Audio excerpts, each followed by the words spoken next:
Teman-teman, selamat datang di channel Cerita Maprala. Namaku Aprilia Prala. Semoga suka ya dengan pembawaan ceritaku. Nah, cerita kali ini datangnya dari keluarga kecil di daerah Jawa Timur. Di satu keluarga ini cuma ada 3 orang, yaitu bapak, ibu, dan anaknya yang masih SMA. Kita sebut aja namanya Pak Rudi sama Bu Putri. Jadi mereka berdua ini udah menikah lebih dari 15 tahun. Dan punya satu putri, namanya Dinia. Di umur 19 tahun, Dinia ini meninggal karena dia ini kecelakaan pas lagi OTW ke sekolahnya sekitar tahun 2010.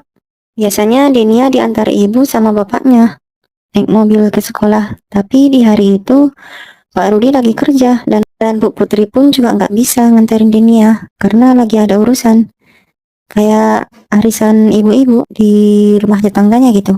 Nah, dia disuruh sama ibunya buat naik ojek. Nah, pas di perjalanan, ojeknya ini tabrakan dan dia meninggal dunia.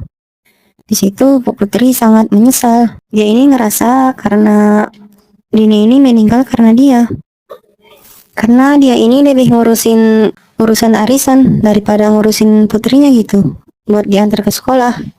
Bukannya Bu Putri nganterin, tapi malah ngurusin urusan sendiri. Dan ironis banget sih, sejarang-jarangnya Denia yang gak dianterin, pas banget tuh jadi kecelakaan. Soalnya kan bapaknya lagi kerja, ya gak bisa diganggu gugat gitu. Berbulan-bulan Bu Putri merasa kayak dia tuh gak bisa berhenti nyalahin dirinya sendiri. Walau Pak Rudi hancur hatinya kan, tapi ngelihat istrinya kayak gitu, ya pasti sebagai suami mau gak mau dia coba nenangin istrinya dong. Dia coba buang jauh-jauh pikiran negatifnya. Yang penting istrinya tuh nggak gila-gila sendiri gitu. Bu Putri itu sampai ngekating tangannya. Minum makan tuh cuman sekali. Ya minum makan pun juga mungkin bisa dibilang seminggu 2 kali doang aja. Karena dia disuruh makan sama suaminya. Itu pun juga nggak mau gitu lebih. Intinya setelah Dinia meninggal berbulan-bulan, jadi Bu Putri ini kayak kata kasarnya gila banget. Bu Putri ini juga saking sedihnya suka nangis-nangis sendiri, kadang ketawa. Lalu banting-bantingin wajahnya ke dinding. Saking udah nggak kuatnya ngelihat istrinya kayak gitu, akhirnya Pak Rudi ngambil jalan tengah buat ngedatangin dukun biar istrinya nggak stres lagi. Dan disinilah awal mula malapetaka itu dimulai. Pak Rudi ngorbanin dirinya sendiri buat nyelamatin perasaan istrinya yang hancur setelah kehilangan putrinya. Di tahun 2010, 2 bulan setelah kematian putrinya, Pak Rudi ngedatangin dukun yang ada di desa tetangga. Dia ini ke sana berangkat sendiri tanpa sepengetahuan istrinya. Nyamperin dukunnya sekitar jam 10 malam.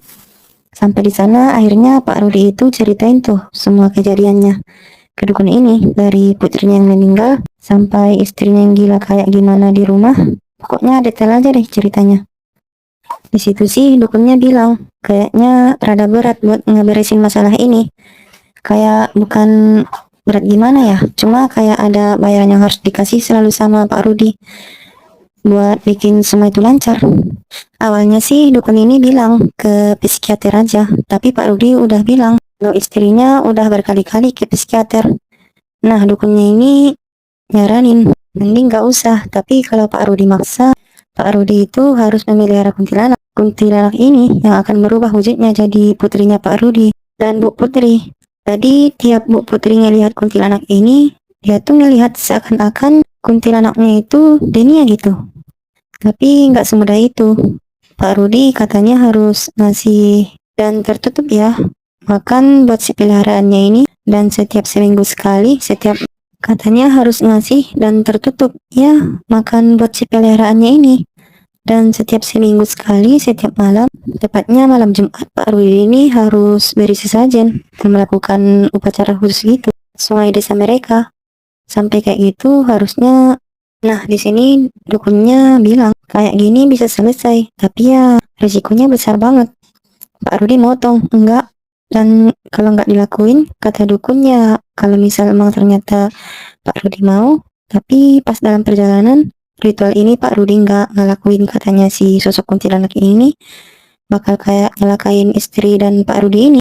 Setelah obrolan panjang, kayak menimbang-nimbang, akhirnya Pak Rudi setuju dengan tawaran si dukun ini. Tapi dukunnya ini angkat tangan kalau terjadi apa-apa. Setelah obrolan panjang, setelah kayak menimbang-nimbang, akhirnya Pak Rudi pun setuju dengan tawaran si dukun ini. Dukunnya ini bilang, mewanti-wanti gitu, ngasih peringatan kalau Pak Rudi harus konsisten dalam ritualnya.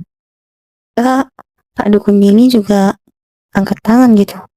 Setelah pemilihan itu, Pak Rudi jadi bersekutu sama sosok ini. Pak Rudi mandi kembang, lalu Pak Rudi dikasih kertas buat dibaca setiap malam. Katanya nggak boleh hilang. Pokoknya ritual ini selesai jam 1 pagi. Selesai dari ritual itu, akhirnya Pak Rudi pulang ke rumah. Sampainya di rumah, dan baru masuk kamar, ngecek Ibu Putri. Dan Bu Putri itu ya masih belum bisa tidur. Dan Bu Putri itu kayak berdiri di pojokan kamar sambil kegilaannya. Sambil nangis gitu. Masih sering ngajak ngomong kayak, "Nak, balik nak, ibu tahu kamu belum meninggal." Berkali-kali dia ngomong kayak gitu, dari pertama dia meninggal sampai detik ini. Kadang juga kalau ada misalnya Pak Rudi lagi ngelihat si Bu Putri ini, Bu Putri itu kayak suka ngobrol sendiri. Katanya kayak, "Iya, Nak, iya Denia, kamu gimana?" Pokoknya gitu. Jadi benar-benar kayak Bu Putri itu ngelihat, ngerasa, dan masih ada Denia gitu loh. Melihat itu, Pak Rudi langsung lah ngebacain bacaannya yang dikasih sama dukun itu. Habis dibacain di surat yang ada di dompet, sosok kuntilanak itu akhirnya muncul di depan hadapan Pak Rudi. Untuk pertama kalinya Pak Rudi baru melihat sosok kuntilanak yang ada di hadapannya dengan muka yang hancur dan baju yang kumal. Sosok itu jelas berdiri di depan Pak Rudi. Tapi lama-kelamaan habis Pak Rudi ngebacain surat yang diberi dukun tadi, ini berubah jadi Denia. Dari bentuk mukanya, badannya, suaranya, bahkan bisa manggil ayah.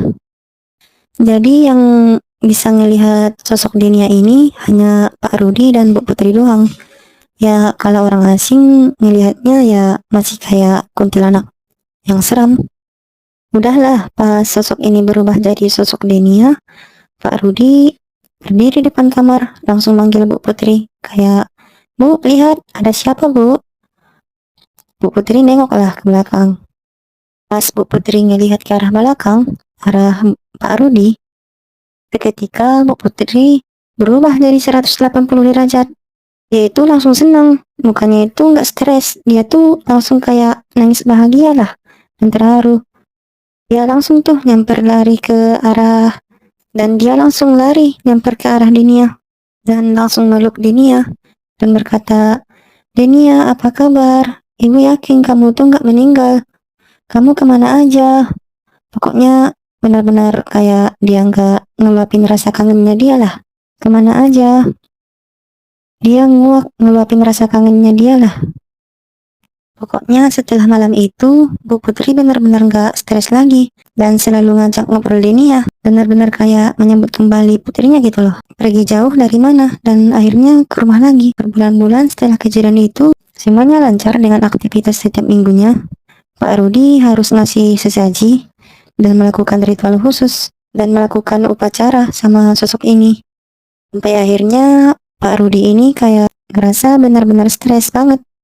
Diingat lama-lama tatapan Pak Rudi kosong, badannya tuh kurus, dan kasarannya kondisi Bu Putri dulu itu tuh pindah ke sosok Pak Rudi yang sekarang. Badannya lemas dan matanya kosong gitu. Itu benar-benar capek katanya. Itu benar-benar capek banget katanya ngikutin apa yang sosok ini mau. Kasarannya kayak tiap malam Jumat si Pak Rudi ini melakukan ritual. Tenaga Pak Rudi itu kerasa kayak diisap sama sosok ini gitu loh. Makanya jadi lemes.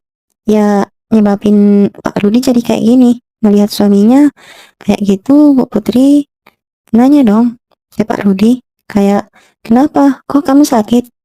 Kamu kenapa? Kok tiba-tiba lemas? Makin hari makin kurus?" Baru dia ngomong kayak, "Nggak apa-apa." Kayak, "Nggak apa-apa, Bu. Nggak apa-apa, Bu." Pokoknya tuh Pak Rudi nggak akan ngomong lah kenapanya gitu. Selalu bilang kayak ya kerjaan, lembur kerja.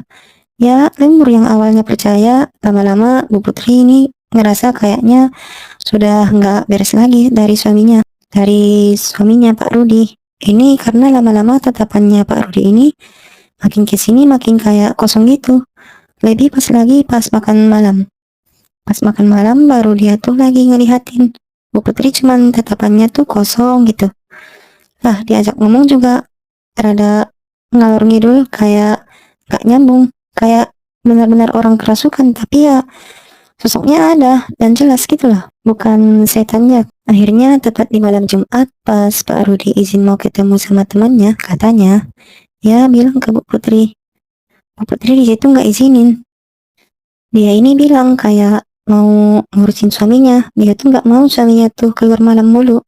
Nanti makin sakit. Baru dia maksa banget lah buat keluar rumah. Tapi Bu Putri selalu maksa juga buat Pak Rudi itu tinggal di rumah. Tapi Bu Putri juga maksa buat Pak Rudi tinggal di rumah.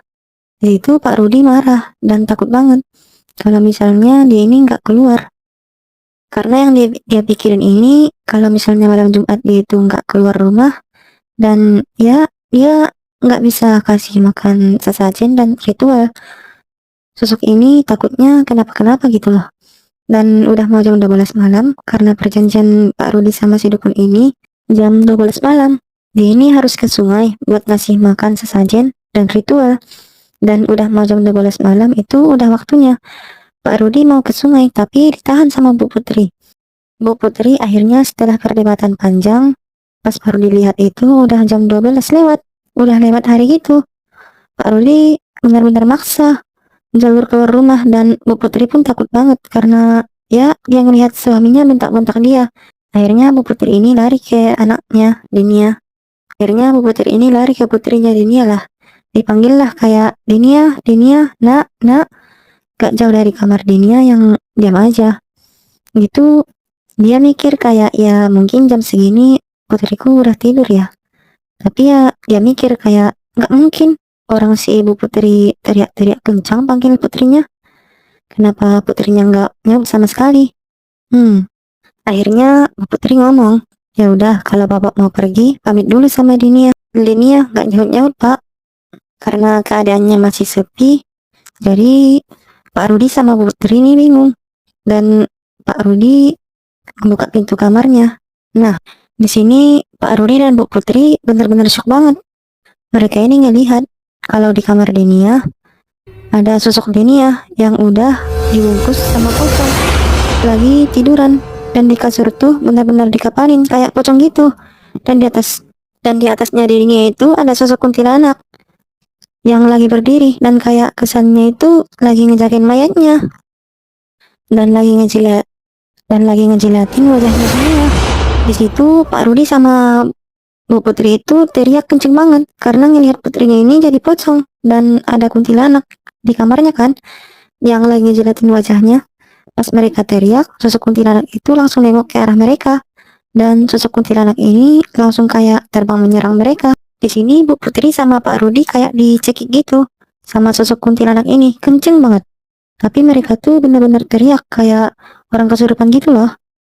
Sampai mereka berdua ini bener-bener teriak kayak orang kesurupan gitu, yang kesakitan banget, kayak wah wah wah. Dengar gitu, ya mereka ini kan tinggal di desa, jadi banyak orang yang ngeronda. Tetangga mereka tuh juga akrab dekat gitu kan. Banyak tetangga yang dengar kalau misalnya dari rumah Pak Rudi itu ada yang teriak-teriak. Disamperilah ke rumah Pak Rudi, dan katanya pas beberapa warga nyamper ke rumah Pak Rudi, itu mereka ngelihat sosok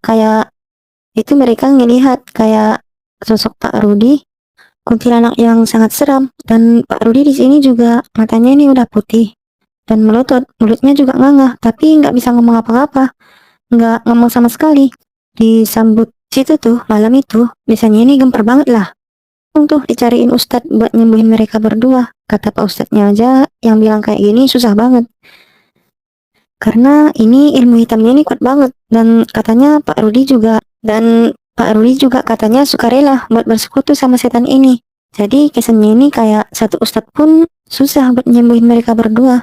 Akhirnya setelah berhari-hari ritual Pak Ustadz sama beberapa rekan ustadz lainnya, yang dilakuin, akhirnya Pak Rudi sama Bu Putri itu sudah rada membaik lah. Bu Putri ini udah bisa diajak ngobrol, dan Pak Rudi ini nggak bisa ngomong sama sekali. Matanya melotot dan mulutnya menganga. Dan ya, mayat hidup gitu. Beliau cuma bisa ngilipin matanya doang, tapi diajak ngobrol nggak bisa. Makan nggak bisa. Benar-benar kayak mulutnya nggak nganga.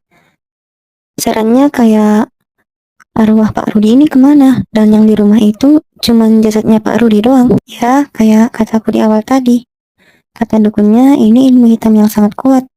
Tapi kalau berhenti di tengah jalan, ya akibatnya celaka banget. Karena telat cuma beberapa menit aja, nah hasilnya celaka gitu. Nggak ada peringatan atau apapun lah. Dan langsung celaka. Nah, wajar aja sih lah ya. Kan ini dukunnya udah peringatin. Dan Pak Rudi juga mau bersekutu sama setan ini. Di sini cuman Pak Rudi doang yang jadi kayak mayat hidup. Ya, karena Pak Rudi doang yang bersekutu sama setan ini tanpa sepengetahuan istrinya. Ya, cerita ini sedih banget lah ya. Hanya karena gara-gara putri mereka yang meninggal, jadi Pak Rudi ini mau ngorbanin dirinya buat perasaan istrinya. Yang perasaan istrinya yang hancur karena ngelihat Denia udah meninggal duluan. Apalagi yang meninggalnya gara-gara sepele gitu ya. Yang nggak diantarin sama orang tuanya sendiri dan langsung meninggal. Dan menurutku ini cerita paling sedih dah. Sumpah. Ya, sampai di sini dulu ya, teman-teman. Silakan subscribe ya kalau kalian suka dan senang dengan konten seperti ini. Oke, sampai jumpa. Bye.